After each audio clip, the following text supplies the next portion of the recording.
तो इस वक्त समूचा देश कहीं ना कहीं कोरोना महामारी से जूझ रहा है। तमाम तरह के फैसले भी उठाए जा रहे हैं, लेकिन इन सब के बीच पुलिस प्रशासन के सामने भी कई तरीके की चुनौतियां पेश आ रही हैं। हालांकि तमाम तरह की व्यवस्थाएं की जा रही है पुलिस के द्वारा, ताकि किसी प्रकार की कोई दिक्कत आम लोगों के सामने पेश ना आए। इस बीच बातचीत के लिए हमारे साथ मौजूद हैं बरेली के डीआईजी राजेश कुमार पांडे। राजेश जी, बहुत बहुत स्वागत है आपका इंडिया न्यूज यूपी पे।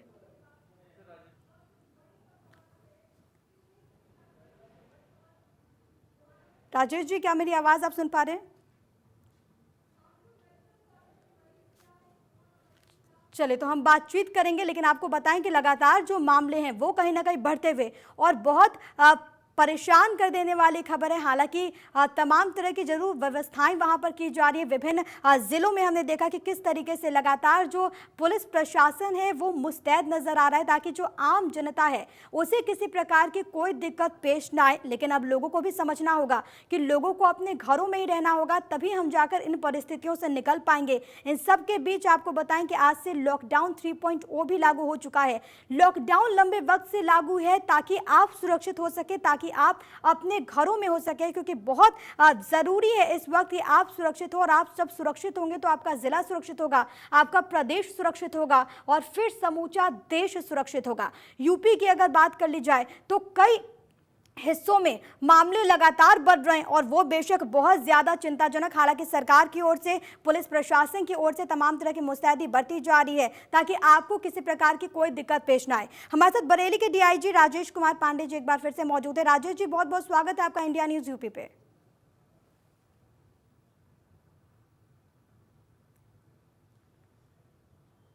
चलिए, तो यहाँ पर शायद आवाज़ नहीं पहुँच पा रही, कुछ खामी आ गई है, लेकिन हम आपको बताएं कि जो मौजूदा परिस्थितियाँ बनी हुई हैं वो बहुत ज़्यादा चिंताजनक, और हम बातचीत भी करने की कोशिश करेंगे। लेकिन आपको बताएं क्योंकि लगातार जो मामले हैं वो बढ़ रहे हैं और ये बहुत ज़्यादा चिंताजनक। हालांकि कई जगहों पर प्रशासन के द्वारा तमाम तरह के कदम भी उठाए जा रहे हैं ताकि जो परिस्थितियाँ हैं वो कहीं ना कहीं बेहतर हो सके। राजेश कुमार पांडे डीआईजी बरेली हमारे साथ लगातार मौजूद हैं। राजेश जी, सबसे पहले आपसे यही जानना चाहूंगी कि बरेली की ताजा स्थिति फिलहाल किस प्रकार की बनी हुई है? बिल्कुल ठीक है। सुबह जैसा कि आप दिखा भी रहे हैं और बाकी लोग भी जानकारी है सबको, क्योंकि बहुत ढेर सारी दुकानों के खुलने के बाद हुई थी, तो सुबह थोड़ी भीड़ थी, लेकिन अब धीरे धीरे सोशल डिस्टेंसिंग को फॉलो करा के, लाइन लगा के सुबह थोड़ी सी अव्यवस्था हुई थी, लेकिन अब ठीक है और अब ठीक चल रहा है। जिन जिन दुकानों को खोलने के लिए शासन से आदेश आए थे वो दुकानें अब खुल गई हैं और अब व्यवस्थित रूप से चल रहा है। जी, राजेश जी, इस बीच आपसे ये भी जानना चाहूंगी क्योंकि हमने देखा कि कई जगहों से ऐसी तस्वीरें भी निकलकर सामने आई जहां पर लोग बेवजह घरों से बाहर भी निकलते हुए नजर आए। चाहे लॉकडाउन पार्ट 1 की बात कर ली जाए, लॉकडाउन पार्ट 2 की बात कर ली जाए, और ऐसे में क्योंकि लॉकडाउन पार्ट 3 भी शुरू हो चुका है, किस तरीके की चुनौतियां पेश आ रही हैं वहां पर पुलिस प्रशासन के द्वारा? किस तरीके के निर्देश आप लोगों के द्वारा दिए गए हैं वहां पर? देखिए, निर्देश तो दिए गए हैं, लॉकडाउन का पूरी तरह से पालन किया जाएगा और हम पालन करा भी रहे हैं। सब जगह बैरियर्स लग गए हैं। जो अनावश्यक घूमने वाले लोग हैं सबके जो आई कार्ड हैं, जैसे अगर वो किसी सरकारी कार्यालय में कर्मचारी नहीं हैं या किसी जेन्युइन काम से नहीं जा रहे हैं, उनको वापस घरों में भेजा जा रहा है। सभी बैरियर्स को सुबह से ही एक्टिवेट करके और कोशिश की जा रही है कि ये भीड़ को सड़क पे कम किया जाए। जो जेन्युइन लोग हों, जिनके पास कारण है, पर्याप्त कारण है, सही कारण है, सिर्फ वही लोग अलाउ किए जा रहे हैं। शुरुआत में जरूर 1 घंटे के लिए थोड़ा सा भीड़ का प्रेशर था, लेकिन अब उसे बिल्कुल ठीक कर लिया गया है, उसको ऑर्गेनाइज कर लिया गया है। अब कोई दिक्कत इस तरह की नहीं आ रही है। राजेश जी, इस बीच आपसे ये भी समझना चाहूंगी क्योंकि आपने जिक्र किया कि वहाँ पर तमाम तरह की जो बैरिकेडिंग है वो की गई है ताकि कंट्रोल किया जा सके, ताकि जो स्थिति है वो खराब ना हो। लेकिन आम जनता की अगर ओर से बात कर ली जाए तो आम जनता का कितना सहयोग आपको मिल पा रहा है? जो तमाम कदम आप लोगों के द्वारा उठाए जा रहे हैं उसमें बरेली की जनता कितनी अपनी सहभागिता दर्ज करा रही है? देखिए, बरेली की जनता ने बहुत सहयोग किया और पिछले 1 महीने से लॉकडाउन का जो हम पालन करा पाए, लॉकडाउन 1 और लॉकडाउन 2 में बिना जनता के सहयोग के ये संभव नहीं था और जनता ने पूरा सहयोग दिया, तभी हम इसका पालन करा पाए। और हमें पूरी उम्मीद है कि लॉकडाउन 3 में भी जो आज से शुरू हुआ है, इसमें जनता का पूरा सहयोग मिलेगा और हम इस लॉकडाउन को अच्छी तरह से इम्प्लीमेंट करा पाएंगे, फॉलो करा पाएंगे। जाहिर तौर पर इस वक्त सबसे ज़्यादा महत्वपूर्ण यही है कि लॉकडाउन की अच्छे से पालना हो और लोग भी समझें, और ये अच्छी बात है जिसका आप जिक्र कर रहे हैं कि वहाँ की जो जनता है वो समझ रही है, वो जागरूक भी नजर आ रही है। लेकिन राजेश जी, आपसे यहाँ पर ये भी समझना चाहूँगी कि अगर हम पूरे मामले की अगर बात कर ले तो क्या बरेली की स्थिति की अगर बात कर ली जाए तो किस तरीके से आप लोग ने क्या किसी ऐसे इलाकों को भी चिन्हित किया जहाँ पर सबसे ज़्यादा मामले निकल कर सामने आए? अगर उन इलाकों को आपके द्वारा चिन्हित किया गया है तो वहाँ पर किस प्रकार की सख्ती बरती जा रही है, वहाँ पर किस तरीके की व्यवस्थाएं की जा रही हैं आप लोगों के द्वारा? मैं चाहूंगी इसको जरा स्पष्ट करें। देखिए, वो हॉटस्पॉट हैं, आप जानते हैं हर कोरोना के संबंध में शुरुआत से ही उसकी पर्टिकुलर एसओपी है कि जहां एक रोगी मिलेगा, जहां 3 रोगी मिलेंगे या उससे ज़्यादा मिलेंगे, वो हॉटस्पॉट चिन्हित कर दिए गए हैं, उनको सील कर दिया गया है। वहां न तो किसी को आने दिया जा रहा है, न वहां से किसी को जाने दिया जा रहा है। जरूरी सामान की डिलीवरी, डोर स्टेप डिलीवरी हो रही है, उसमें कोई किसी तरह की ढील नहीं दी गई है। वहां किसी तरह की दुकानें भी नहीं खुली हैं। और 2 जो हॉटस्पॉट हैं वो शहर के भीतर और एक शहर से करीब 80 किलोमीटर दूर है, आंवला में। तीनों जगह उसका हॉटस्पॉट में जो 100% लॉकडाउन है उसका पालन कराया जा रहा है। उसके इतर जो क्षेत्र हैं जहां के लिए शासन से आदेश हुए हैं कि इन्हीं तरह की दुकानें खोली जाएंगी, इसके लिए लोगों में थोड़ा सा सुबह कंफ्यूजन था, लेकिन अब वो ठीक हो गया। कंफ्यूजन भी क्या था, लोग इस चाहत में कि ऐसा न हो तुरंत बंद हो जाए, जल्दी बंद हो जाए, जल्दी से अपना सामान खरीद के लोग निकलना चाह रहे थे। लेकिन अब सब व्यवस्थित हो गया है और लॉकडाउन को पूरी तरह से पालन कराया जा रहा है बरेली में। चलिए, ये अच्छी बात है कि अब सब कुछ व्यवस्थित है। हालांकि जैसा कि आपने जिक्र किया कि कुछ कंफ्यूजन देखने को मिला, लेकिन अब अच्छी बात है कि आप लोगों के प्रयासों की वजह से लोगों में मैसेज गया कि उन्हें किसी प्रकार की कोई टेंशन लेने की, दिक्कत होने की कोई ज़रूरत नहीं है, क्योंकि वहाँ पर कोई ऐसी स्थिति उत्पन्न नहीं होने वाली है जिसकी वजह से वो परेशान हो। लेकिन राजेश जी, आपसे यहाँ पर यह भी समझना चाहूँगी, क्योंकि लॉकडाउन पार्ट 3 की शुरुआत हो चुकी है, कई रियायतों की बात कही गई है, कई छूट की बात की गई है। अगर हम बरेली की बात करें और मौजूदा स्थिति की बात करें कि वहाँ पर जो मौजूदा हालात बने हुए हैं, जिस तरीके से मरीज निकल कर सामने आए, इस वक्त में वहाँ पर किस प्रकार की छूट दी गई है, किस प्रकार की रियायतें, और किस प्रकार से आप जो तमाम गाइडलाइंस है, तमाम जो दिशा निर्देश हैं, उसकी पालना करा रहे हैं? देखिए, जैसा कि आप जानती हैं, शुरू से ही आवश्यक वस्तुओं की दुकानों के लिए आदेश था कि वहाँ से लोग ले जाएंगे। हमारे यहाँ की जो सब्जी मंडी है, हमारे यहाँ जो दूध की सप्लाई जहाँ से होती है, जो हॉस्पिटल हैं या जो दवा की दुकानें हैं, ये सब खुली हुई थी पहले से भी और अब खुली हुई हैं अभी भी। उसमें जिनको आवश्यकता है वो आवश्यकता अनुसार जा सकते हैं। हमारा काम वहाँ पे पुलिस का ये था कि सोशल डिस्टेंसिंग को वहाँ फॉलो कराया जाए, 2 लोगों के बीच की आवश्यक दूरी जो है उसे वहाँ मेंटेन किया जाए, जमीन पे चूना लगा के उसका घेरा बनाया गया और लोग इत्मीनान से अपना सोशल डिस्टेंसिंग को फॉलो करके वो अपना खरीदारी जो करते हैं वो कर रहे हैं। स्टैंड अलोन दुकानों के लिए जो नया शासन से आदेश आया है, हमारे उत्तर प्रदेश शासन से भी और केंद्र सरकार से भी जो आदेश विस्तृत रूप से निर्गत किए गए थे, उन सभी दुकानों में भी जो मोहल्लों की दुकानें हैं, अलग दुकानें हैं, उनको उसमें भी सोशल डिस्टेंसिंग को फॉलो करके उसका पालन कराया जा रहा है। कोई मॉल, कोई सिनेमा हॉल या कोई मार्केटिंग कॉम्प्लेक्स ये नहीं खोले गए हैं, ये पूरी तरह से बंद किए गए हैं। राजेश जी, क्योंकि इस बीच ऐसी भी खबरें हमने अलग अलग हिस्सों से देखने को मिली जहां पर सब्जी मंडियों से जो संक्रमण के मामले निकलकर सामने आए, जहां पर कोरोना मरीज निकलकर सामने आए, उसने बेशक चिंताओं को, उसने बेशक परेशानियों को बढ़ा दिया है। अगर इस संदर्भ में बरेली की अगर बात कर ली जाए तो वहाँ पर किस प्रकार की व्यवस्थाएँ आप लोग कर रहे हैं, किस प्रकार से तमाम चीज़ों को आप लोग सुनिश्चित करा पा रहे हैं ताकि ऐसी कोई स्थिति वहाँ से निकल कर सामने ना आ पाए?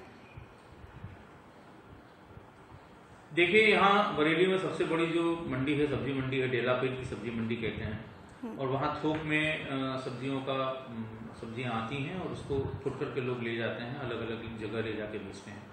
उसमें बिल्कुल व्यवस्था है, उसमें एक गेट है भीतर जाने का और दूसरा गेट है बाहर आने का। वहाँ पर पर्याप्त पुलिस बल की व्यवस्था की गई है। जो गाड़ियों से भीतर सामान उतारने वाले लोग हैं उनको सैनिटाइज करके भीतर भेजा जाता है और वहाँ वो सामान उतार के सोशल डिस्टेंसिंग को फॉलो करके फिर ट्रकें अपनी समय से, ये सुबह 4 बजे से ये काम शुरू हो जाता है, 4 बजे से 6-7 बजे तक वो सारा सामान उतार देते हैं और उसके बाद जो खरीदार हैं उनको भी उसी गेट पर लाइन लगा के उनकी वो भीतर जाते हैं और उनके पास ठेला है या जो भी है, ऑटो रिक्शा है, उससे, ऑटो रिक्शा तो नहीं एग्जैक्टली है, जो पैर से चलाने वाला मैनुअल रिक्शा होता है जिसमें वो सामान लाद के ले आते हैं, तो उनको धीरे धीरे वो सामान 8 बजे तक लगभग सारा सामान वो निकाल के अपने अपने मोहल्लों में ले जाते हैं। अब जो पहले भीड़ शुरुआत में लगा कर दी थी, उस तरह की बिल्कुल कतई भीड़ नहीं लग रही है। सोशल डिस्टेंसिंग को हर हाल में फॉलो कराया गया, जनता सहयोग कर रही है, मंडी के लोग सहयोग कर रहे हैं, और अब इस तरह की कोई समस्या सब्जी मंडियों में बिल्कुल नहीं है। चलिए, ये अच्छी बात है कि वहाँ पर जो आम जनता है वो समझ रही है और वो लोग आपको कोऑपरेट कर रहे हैं, और जो भी चीज़ें, जो भी गाइडलाइंस है वो लोग भी वहाँ पर फॉलो कर रहे हैं। ये एक बेशक बहुत अच्छी बात है। राजेश जी, इस बीच आपसे ये भी समझना चाहूँगी, क्योंकि हमने देखा कि किस तरीके से अन्य ज़िलों से लोग निकल कर सामने आए, जो लोग बॉर्डर जिन्होंने क्रॉस किया, उनके वजह से भी कहीं ना कहीं संक्रमण का जो खतरा है वो देखने को मिला। ऐसे में क्योंकि लॉकडाउन पार्ट 3 की शुरुआत हो चुकी है, बरेली की भी बात करें तो वहाँ पर भी लगातार मामले बढ़ रहे हैं। अगर हम बॉर्डर्स को लेकर अगर बात कर लें तो बॉर्डर्स पर किस प्रकार की सख्ती आप लोग बरत रहे हैं ताकि कोई आवागमन ना हो पाए? देखिए, बॉर्डर के बारे में माननीय मुख्यमंत्री जी ने कई बार कहा है, और उत्तर प्रदेश शासन के बहुत स्पष्ट निर्देश हैं कि जो कोई भी माइग्रेंट लेबर, प्रवासी मजदूर जो हैं वो आते हैं, उन्हें रोक के और जो शेल्टर होम है उनमें रुकवाते हैं, उनका मेडिकल परीक्षण कराते हैं।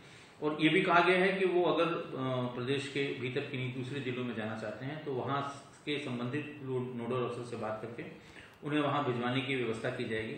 लेकिन किसी भी दशा में वो पैदल चलते हुए कहीं दिखाई नहीं पड़ेंगे, उनको रोका जाएगा, उनके खाने पीने का पूरा इंतजाम है, उनको मेडिकल की सुविधा पूरी दी जाएगी, उनका चेकअप कराया जाएगा, और फिर अगर वो सब सही निकलते हैं तो 14 दिन का क्वारंटाइन करा के ही उन्हें कहीं और के लिए, जहाँ उनका डेस्टिनेशन है, जहाँ उनका गंतव्य है, वहाँ के लिए भेजा जाएगा। इसमें किसी तरह का कोई कंफ्यूजन नहीं है, शासनादेश बहुत स्पष्ट है, और इसमें सभी को ये बात पता है कि इनको पैदल बहुत दूर तक पैदल या सड़कों पर पैदल हम नहीं चलने देंगे। इन्हें हम आराम की जगह, इनका जो शेल्टर होम बनाया गया, जगह जगह शेल्टर होम बनाए गए हैं, उनकी पूरी व्यवस्था है, उनको वहाँ रोक के उन्हें खाना पीना करा के और तब फिर क्वारंटाइन करके फिर ही तभी आगे जाने देंगे। चलिए, ये अच्छी बात है। लेकिन यहाँ पर आपसे ये भी समझना चाहूँगी, क्योंकि कई जगहों से ऐसी तस्वीरें निकलकर सामने आई जहाँ पर मजदूर तैयार नहीं थे इस चीज़ को लेकर, वो जल्दी एक्सेप्ट नहीं कर रहे थे। ऐसे में क्योंकि आपने जिक्र किया कि तमाम मजदूर भी वहाँ पर पहुँचे, इसके लेकर तमाम व्यवस्थाएं भी की गई है, क्वारंटीन सेंटर्स में मजदूर रह भी रहे हैं, क्या कोई परेशानी आप लोगों को इस बीच पेश आई? क्या मजदूरों की ओर से आप लोगों को सहयोग मिला, कोऑपरेशन मिला? देखिए, मजदूर जहाँ से चले हैं, चाहे वो दिल्ली से चले हों, गुड़गांव से चले हों, या हमारे यहाँ उत्तराखंड के सीमा से आए हैं जो, तो वो तो घर के लिए निकले हैं और घर पहुंचना चाहेंगे। ये उनके नेचुरल रूप से ये उनकी आशा होती है, अपेक्षा होती है। उनको समझाया जाता है कि आपकी भलाई के लिए है, आप गांव में जाएंगे, अगर आप संक्रमित हैं और गांव में जाएंगे तो पूरा गांव संक्रमण का शिकार होगा। दूसरा ये है, गांव में भी बहुत जागरूकता हो गई है, सामान्य रूप से बाहर से आने वाले लोगों को गाँव वाले ही गांव के बाहर ही रोक ले रहे हैं, और उन्हें जो वहाँ स्कूल है या पंचायत घर है वहाँ पर 14 दिन के लिए क्वारंटाइन करा रहे हैं, डॉक्टरों को बुला के उनका चेकअप करा रहे हैं। ये बात जब उनको बताई जाती है वो इसको चेक कर लेते हैं अपने संबंधित गाँव से, समझाने बुझाने के बाद इस बात को मान लेते हैं और फिर अपना चेकअप कराते हैं। चेकअप कराने के बाद ही वो वहाँ रखे जाते हैं। उनके खाने पीने की कोई ऐसी शिकायत आज तक किसी ने नहीं की कि साहब मुझे खाना अच्छा नहीं मिलता या खाना मिलता नहीं है या किसी तरह की तकलीफ शेल्टर होम में है। अच्छी तरह से रखे जा रहे हैं और फिर उनको चेक करा के ही उन्हें आगे जाने की अनुमति दी जाती है। चलिए, ये अच्छी बात है कि वहाँ पर तमाम तरह की जो व्यवस्थाएं हैं वो लोग आप कर रहे हैं ताकि किसी को किसी प्रकार की कोई दिक्कत पेश ना आए। और जाहिर तौर पर आपने जिक्र किया कि जो मजदूर है वो चाहते हैं कि अपने घर जाएं, लेकिन ये अच्छी बात है कि आप लोग समझा रहे हैं कि इस वक्त सबकी भलाई इसी में है कि वो तमाम चीज़ों की पालना करें, तमाम जो दिशा निर्देश है, तमाम जो गाइडलाइंस है उसको फॉलो करें। इस बीच मैं आपसे ये भी जानना चाहूँगी राजेश जी, क्योंकि आपने जिक्र किया कि तमाम तरह की जो व्यवस्थाएं हैं वो लोग वो चीज़ आप लोग सुनिश्चित कर पा रहे हैं, लेकिन जो ग्रामीण अंचल है इसकी अगर बात कर ली जाए तो सैनिटाइजेशन को लेकर मैं ज़रा समझना चाहूँगी, तमाम चीज़ें जो हैं उसको आप लोग कैसे सुनिश्चित वहाँ पर करा पा रहे हैं? किस तरीके से तमाम जो गाइडलाइंस है, खास तौर पर जो सैनिटाइजेशन की प्रक्रिया है वो किस प्रकार से वहाँ पर हो पा रही है? देखिए, जैसा मैंने आपको बताया कि गांव के लोग भी बहुत जागरूक हो गए हैं। ग्राम प्रधान के नेतृत्व में उन लोगों ने ज़्यादातर गाँव में, यहाँ बरेली के और हमारे मंडल में 4 जिले हैं हमारे रेंज में, पीलीभीत, शाहजहांपुर और बदायूं में भी गांव के लोग स्वयं इतने जागरूक हो गए हैं कि वो गांव के बाहर रहते हैं, मास्क का प्रयोग कर रहे हैं, गमछा अपने मास्क के रूप में इस्तेमाल कर रहे हैं, हाथ धो रहे हैं। अगर बाहर का कोई भी आदमी, उनका कितना भी प्रिय हो, गाँव में उसको सब लोग जानते हों, फिर भी बिना चेकअप कराए, बिना उनको अलग जगह रुकवाए हुए, बिना उनको क्वारंटाइन कराए हुए नहीं जाने दे रहे हैं। तो ये जागरूकता गांव तक पहुंच गई है और यही कारण है, आपने देखा होगा कि संक्रमण की कोई भी स्थिति अभी गांव से उतनी नहीं आई है जितने शहरों से है। तो जागरूकता सब जगह आ गई है, जनता सहयोग कर रही है, गांव के लोग भी इसमें सहयोग कर रहे हैं और इसकी वजह से ये व्यवस्था चल रही है और ये चलती रहेगी। चलिए, ये अच्छी बात है कि वहाँ पर जो ग्रामीण हैं, जो गांव के लोग हैं, वो वहाँ पर जागरूक नज़र आ रहे हैं और वो कहीं ना कहीं इस बात को समझ रहे हैं। तमाम तरह के जो एहतियाती कदम जिसका आपने भी जिक्र किया, वो जो ग्रामीण है वो वहाँ पर उठा रहे हैं। इन सब के बीच राजेश जी, एक चीज़ और स्पष्ट कीजिए, क्योंकि जो मौजूदा परिस्थितियाँ बनी हुई हैं, लगातार जो मामले हैं वो निकल कर सामने आ रहे हैं, ऐसे में आप लोग भी के ऊपर भी जिम्मेदारियाँ बहुत ज़्यादा बढ़ जाती हैं। इस वक्त में किस तरीके से आप लोग की जो टीम है आपकी, वो पूरी तरीके से किस तरीके से काम कर पा रही है, खास तौर पर इस वक्त में जब संक्रमण का खतरा आप लोगों पर भी बना रहता है? पुलिस कर्मियों की सुरक्षा किस प्रकार से वहां पर सुनिश्चित हो पा रही है ताकि वो अपने फर्ज को भी अदा करें और सुरक्षित भी रह सके, खास तौर पर उन इलाकों में जिन्हें हॉटस्पॉट के तौर पर चिन्हित किया गया है, वहां पर जो पुलिसकर्मी अपनी ड्यूटी निभा रहे हैं, वो किस प्रकार से सुरक्षित वहां पर खुद को महसूस करते हैं? किस तरीके से आप लोग उनकी सुरक्षा सुनिश्चित कर पा रहे हैं? देखिए, हमारे रेंज के सभी जिलों में सभी पुलिसकर्मियों को मास्क पर्याप्त मात्रा में, हैंड सैनिटाइजर पर्याप्त मात्रा में उनको दिए गए हैं और जो चेकिंग पे हैं, जैसे जहां जहां बैरियर्स लगे हुए हैं, चाहे वो हॉटस्पॉट के क्षेत्र में हो, चाहे इंटर डिस्ट्रिक्ट और इंटर स्टेट बॉर्डर्स में, वहां पर उनको रुकने की, छाए की व्यवस्था की गई है, उनके पानी की व्यवस्था की गई है। और जब भी वो पुलिस लाइन में कहीं सपोज करिए कोई छुट्टी से लौट के आया है या कोई ड्यूटी से लौट के आया है, तो उसका चेकअप कराते हैं और जो संक्रमण की जगहों पे जिनकी ड्यूटियां हैं, उनका रेगुलर चेकअप पुलिस लाइन में, एक टीम हमारी मेडिकल की पुलिस लाइन को दी गई है, वहां हम उनका रेगुलर चेकअप कराते हैं। समय समय पर उनको बात भी बताई जाती है, जो अन्य जिलों में जैसा हुआ है, जैसे संक्रमण हो गए हैं, उनको भी बताया जाता है कि किस कारण से ये संक्रमण हुए हैं, ताकि वो जागरूक रहें और अपने आप को संक्रमण से बचाएं। चलिए, ये बहुत अच्छी बात है ताकि वो लोग जागरूक रहे और दूसरों को भी बचाएं और खुद को भी बचाएं। बहुत बहुत शुक्रिया राजेश कुमार पांडे जी, आपका, DIG Bareilly, India news UP से खास बातचीत के लिए। तो आपने सुना डीआईजी को, उन्होंने तमाम महत्वपूर्ण बातों का जिक्र किया और ये भी कहा कि इस वक्त में आपको पैनिक होने की कोई ज़रूरत नहीं है, प्रशासन आपके लिए लगातार मुस्तैद है, लेकिन आप अपने घरों में ही रहें। इसी के साथ इस खास कार्यक्रम में अभी के लिए फिलहाल इतना ही। नमस्कार।